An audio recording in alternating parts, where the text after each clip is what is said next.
Okay, hi everyone. Welcome to next video. Very long time, I know, but I think if anything, it would just be best to kind of explain what I've been doing, and on one part specifically, because I'm not gonna go over like everything, because my gosh, I've been so busy. But basically, I really wanted I'm rambling. I really got to a point like where I just not I wouldn't say fell out of favor with God because that's like that makes it sound like I lost my salvation. But I just didn't have that motivation to make any videos and add on top of the fact that I was out of town for 2 weeks straight, and by the time I got back I was just like dead. I was just dead. And yeah, then I came back and then I started my summer classes and that didn't even take much time. It was just me making excuses and I was just kind of occupying myself with other stuff, kind of just neglecting it, and that's my fault. And I'm putting this out there to like kind of like hold myself accountable, not for like sympathy or anything, but I just do it to hold myself accountable. And yeah, that wasn't right like at all. So if you really want an explanation, that's what happened. But also I I wasn't going to church that much. Like when it comes to like going like on the weekend, like on a Saturday or Sunday, I just wasn't. But with you know classes being over and I'm in summer now, basically once I uh came back, or even before that, actually like 2 weeks before I left, and then since I came back and up to now, I started going to church again, which is great. And specifically I started going to a Presbyterian church, really enough.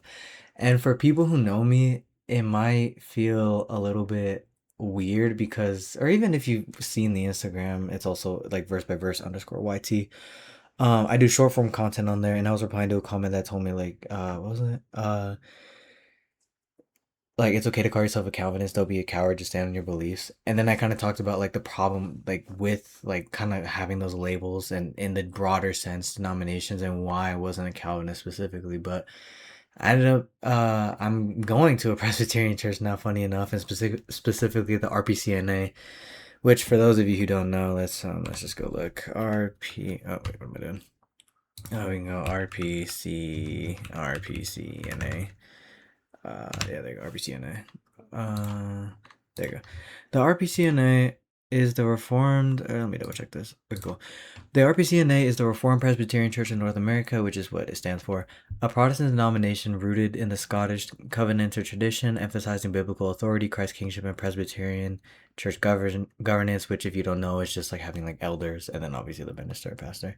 So yeah, adheres to Reformed theology, emphasizing the authority of the Bible. Yeah, it's like obviously the five solas, rooted in the Scottish National Covenant. There's a lot, but I specifically started going to an RPC, or people usually call it just RPC. I started going to RPC church, and honestly, I have nothing bad to say about it. Like, I really don't. Ever since I started going, like it's been great. They do have these kind of like things, like they have if for those of you who don't know, they have exclusive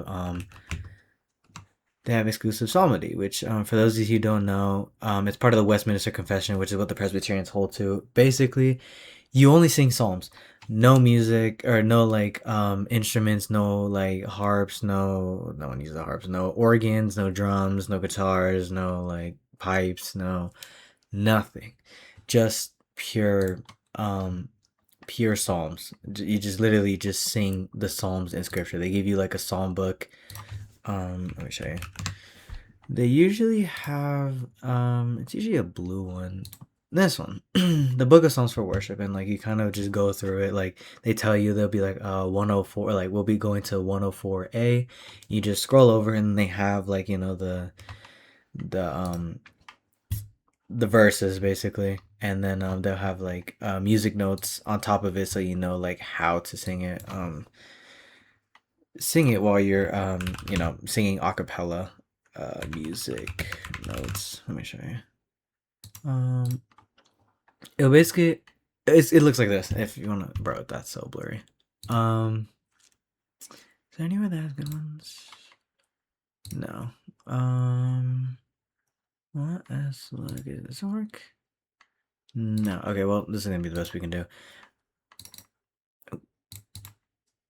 Open image and say, okay. Okay, basically it looks like that. Ours is more like, is newer than this. This is an old one. But basically it looks like this. You have like the music notes, and then you have the verses, but literally just verse. I can't even say lyrics. They're just verses. Right below it, so you know how to sing it. Like if you need to hold the note for longer, or like hold a certain word, or like go about the syllables differently. Yeah, that's what they do. And honestly, it was very moving. Like if I'm being real, it was extremely moving. And again, I have absolutely nothing bad to say about at least the RPCNA church I was going to. There's only one in my area. Like there's like none.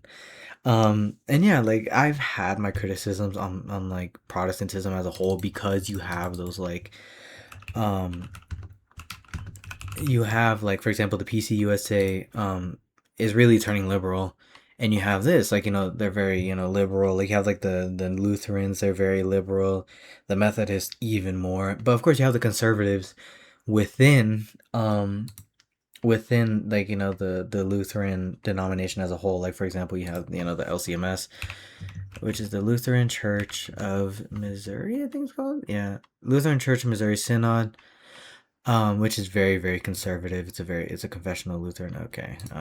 Why is there for what is that? Is that this Lutheran Church of Missouri Synod? Um, they're very, very conservative as well. I almost tried a Lutheran church, but the more I looked into their theology, the less I really agree, even with the LCMS. So I went to the which I can do a video about why I chose the Presbyterian church instead of Lutherans, or I could just put a comparison, or even just talk about each one in separate videos. But yeah, I ended up not going here, and I ended up going to the RPC church in my area, and honestly, like I said, nothing bad to say about it. It was honestly, like, when it comes to going to church, I've never felt better at a church than there. And that, it says a lot, at least for me, at least, because, I've been not to a lot, but, I really did enjoy the ones that I went to. And this one was just a lot better. And granted, those churches were non denominational. So does it have something to do with it? Probably. But as of right now, I am on my way to becoming a member and a confessional Presbyterian as a part of the RPCNA. I'm on my way there, and I'm gonna do it. I'm gonna become a confessing Presbyterian. For a lot of reasons, but um I think the biggest one is their, I wouldn't be like this is all they talk about, but their emphasis on, the doctrines that we've talked about on this channel, predestination, perseverance. They call it perseverance of the saints, but in here we've called it once saved, always saved. But those things, they're a really big part of it, because they hold so hard to God's, sovereignty. And like, again, like that's something that they always say, like, oh, we hold to God's sovereignty, yes, yes, yes. But like that's something I held without ever being a part of like a church. I was just a non-denominational, just believing it. And there's nothing wrong with that. I'm telling you now, if you're non-denominational and you believe in perseverance of the saints, predestination, like all of those things, like, salvation by faith alone, again, you're a Christian. Like if you truly believe those things, you're a Christian. I'm not saying you're not.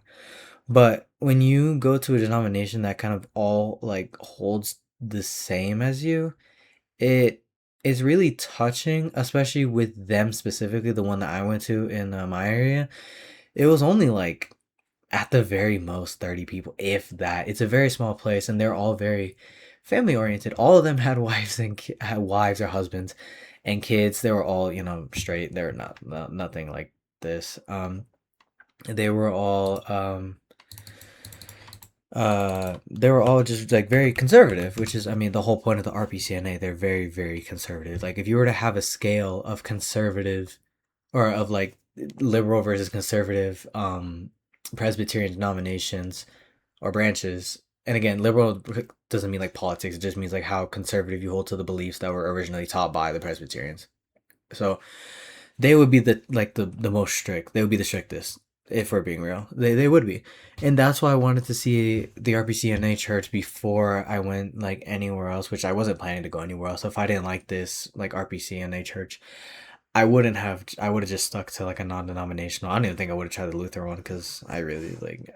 It's not like I don't like them, but it's just like I just didn't click with a lot of what they taught or what they teach. So yeah, I would have just stuck to a non-denom. But honestly, this church was fantastic. I literally just never felt better at a church than this one, and not feeling like ooh, I had such a great experience. Like they were all just super kind to me, and like we just stuck to like they had a sermon, they had our exclusive song, we had our like um verses, and then like application before the sermon, and yeah, I mean it's great. I haven't taken the sacraments or communion yet, as however you want to call it, the Eucharist, because I'm not a member. I'm not allowed. And that's one thing I like. They keep. Well, I don't know if I would say like that's just like a ooh, because they only keep it to members of their congregation, or like if you were a member of a RPCNA church in, I don't know, Arizona, and then I lived in, I don't know, Kansas. So if I was a regular member at Arizona, and I was like a member, a confessional Presbyterian or of the RPCNA, and then I went to Kansas, and they would like me to take the Eucharist, at least based off of what the elders told me. That's what they said. So I was like, oh, okay. But um yeah, I mean as a whole it was really really great. Like, and again, they don't only just talk about predestination. Like that's not what they're about. That's just something they hold to. But when it comes to their sermons, they talk about great things. Like they talk about how God, is our strength. I mean, you're gonna hear that in churches, I mean, obviously, but it's just nice that that's not all they talk about. And like I talked about that with like one of the elders, because one of the elders, his name is should we use his real name? We'll just go with Michael. Michael, I actually became like, I wouldn't say good friends, but I've been talking with him the most, like by far. Whenever I come in, whenever like at the end of like services, I always talk to him. And yeah, we've been talking a lot. He's the one who ordered like the membership book where we're gonna go over like the Westminster Confession more, and then like kind of like what they believe. And like he said it's not gonna be like super crazy, like it's gonna be super chill, like it's not gonna be like super like oppressive or anything like that. And he already said like you believe in the gospel, talking about me. You already believe in the gospel, like you believe in a lot of like the doctrines of grace that we do, like, so it's not going to take much of like a learning curve. It's going to be more about the Westminster Confession. And I'm like, okay, cool. And I've read it, like, not the whole entire thing, but I've read a lot of it, and I've agreed with pretty much like a majority of it. And I asked them, I'm like, hey, I run a channel. It's not famous or anything, but like, in the event that it ever blows up, or like if it ever becomes something like I could have a full-time job out of it just off of like views, like I'm not leeching off anybody, I'm not doing that. But if it ever got to that point, as if I were to become a confessional Presbyterian, would I have to agree with absolutely 100% of like every minor detail, like basically like trivial, not trivial, but like every theological like concept in there? And he said no. He's like, no, obviously not. But I mean, obviously we have the core stuff, and I'm like, yeah, of course. Like I agreed 100%.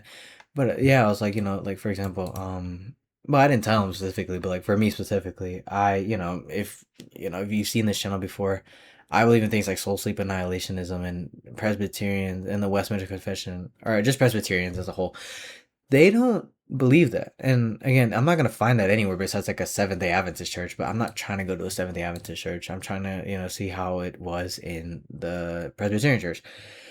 So I asked him like, there's gonna be things I don't agree with, and there probably are things I already don't, which I was already referencing that, but I didn't bring it up. And he was just like, yeah, of course, like you don't have to. And I was like, great. He's like, don't feel confined just because you become a part of our denomination. And I was like, wow. I was like, I don't know if that's like, I would need like an experienced like member of like a denomination, like a confessional Lutheran or confessional Presbyterian, to let me know if it's like if it's okay what that elder said, because I actually don't know. But that's what he told me. He's like, it's okay, like if you like disagree on the minor differences, as long as you believe in the gospel, and like for example like the main parts of the doctrines of grace, which is like predestination, perseverance of the saints, because then at that point it's like, why would you be a Presbyterian if you don't believe in that? So, and I do. So yeah, and he told me like you don't have to believe in things like exclusive psalmody, or like yeah, like exclusive psalmody he brought up as an example. And I'm like, I mean, I see nothing wrong with it. Like I have nothing wrong with psalmody because you're just reading the psalms, right? I mean, who's gonna get mad at that? But I think like for example like that, would it be only exclusive? Like that's the only way to worship? I don't even think they would say that, but that's just what they do specifically. Because like for example, my dad, he played the drums at the church where I grew up until like the fourth grade, so until like I was like 9 or 10. But he played the drums there, and I saw him playing. You know how much he practiced, and he truly did it for like God. He didn't even do it for the church. He like or for the people in it. He did it for God. Like for whatever you do, do it for the glory of God. But like would I call him what he's doing like unbiblical? I'd be like, no, of course not. I mean, I saw him. He was really just doing it for the glory of God, and that was it. He used the talents that God gave him for to worship Him. And there's like I would say there's nothing wrong with using like instruments and stuff like that, but it's just like I find the exclusive psalmody like really really beautiful. But like I said, I wouldn't do only that, but they only practice that, which again I see nothing wrong with. But yeah, that's why I told him, and he was like, okay, great, like, it's great to hear, and like yeah, things like that. But when it came to like things like infant baptism, like the more he explained it to me, the more it made sense. Would I say infant baptism is okay? I would probably still say no. Well, even though yes, I know Calvin taught it, but I don't know. I don't think I would still be okay with infant baptism, especially one who's growing up, because there's not what do you do? Do you just wait for them to like kind of grow up and be like, I want to get a baptism and do this for myself, which it's what I did. That's what I did, and I'm telling you, there's absolutely nothing wrong with that. But I'm starting to understand more and more of like, especially their view on baptism, where it's like just dipping the baby in water doesn't do anything, but once they truly become Christian and start following Christ, then that's when it in a sense activates. But you could go either. I think at this point I'm a little bit more neutral. I could say you can go either way. Like it's really not the worst thing in the world. As like the way I used to see it, because I used to see it as like, oh, it's just a Catholic thing. Like, ew, who does that? But I'm starting to see, at least the way the Presbyterians say it. I see nothing wrong with that. Um, but yeah, like I don't know exactly. I don't remember exactly. I remember I saw it before, but I forgot how the Catholics saw it. But I say for the Presbyterians, like it doesn't really do anything unless God decides to make something of it, of the baptism, which is I mean so yeah, I mean that's pretty much what I was doing. It kind of just turned to a rant about like the Presbyterians, but or specifically the RPCNA. But yeah, I didn't really see like after I went there, I didn't see myself really going anywhere else. I really did enjoy it, all the families, and I was the only one that was my age in there, so everyone looked at me like a relic, or not even like a relic. Like they just saw me like, who are you? Because they all know each other, they're all friends with each other. Because again, it's a super small church. Like the first time there was like 20, and the second time there was like another 20, and then this last week there was only 10, and we had a potluck, but it was only like 15 people, like nobody, or not nobody, but like there was very few people. And it was very different. Like it was a really big like culture shock. I kept telling the elder that, to elder Michael. um it was a very big culture, like it's just super different compared to the non-denominational churches I went to, because you're just looking non-denominational churches, like you could just look up images, and what are you gonna see? You're gonna see okay, that's Joel Osteen. um I don't know. Okay, what? These are non-denominational churches? What? Okay, my bad. I'm going off topic. But like, I'll give you an example. Um, Fernley. No. If you go to like here. Oh wait, no. Actually, you know what? This will make more sense.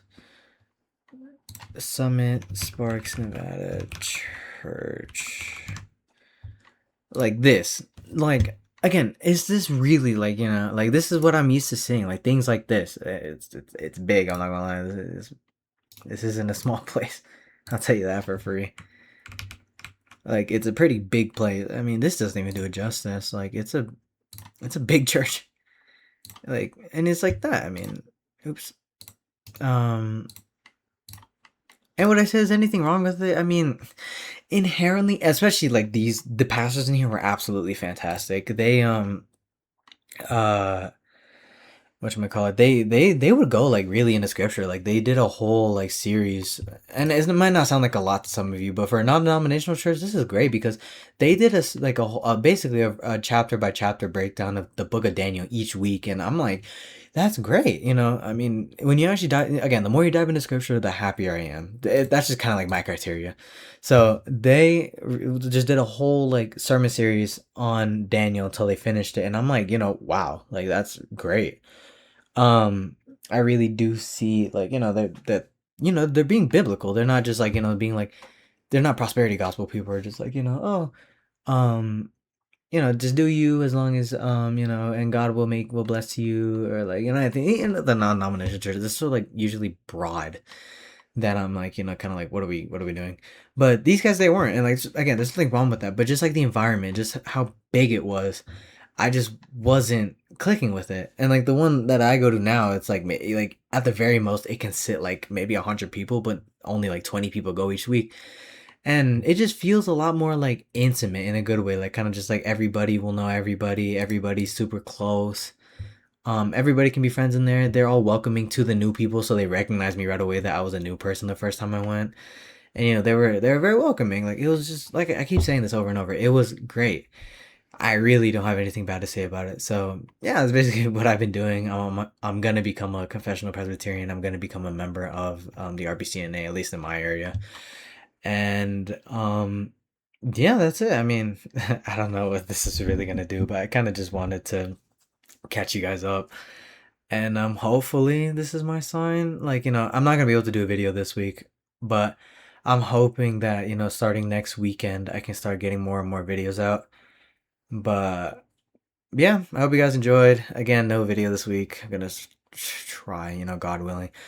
I really do want to get back into these videos because I'm really starting to feel like, I'm starting to really get back into it, especially after going to church again. I mean, it's such a thing that everybody says, but it's like, I didn't realize how big of an effect it had on me until I started, going again consistently. And yeah, it's been great. So yeah, I'm gonna be doing that on the side, and as I become a confessional Presbyterian and a member, I'm gonna try to get more videos out. So yeah, I hope you guys enjoyed, or just like enjoyed listening to this one. And yeah, I hope you guys have a blessed day or night whenever you're watching this, and God bless.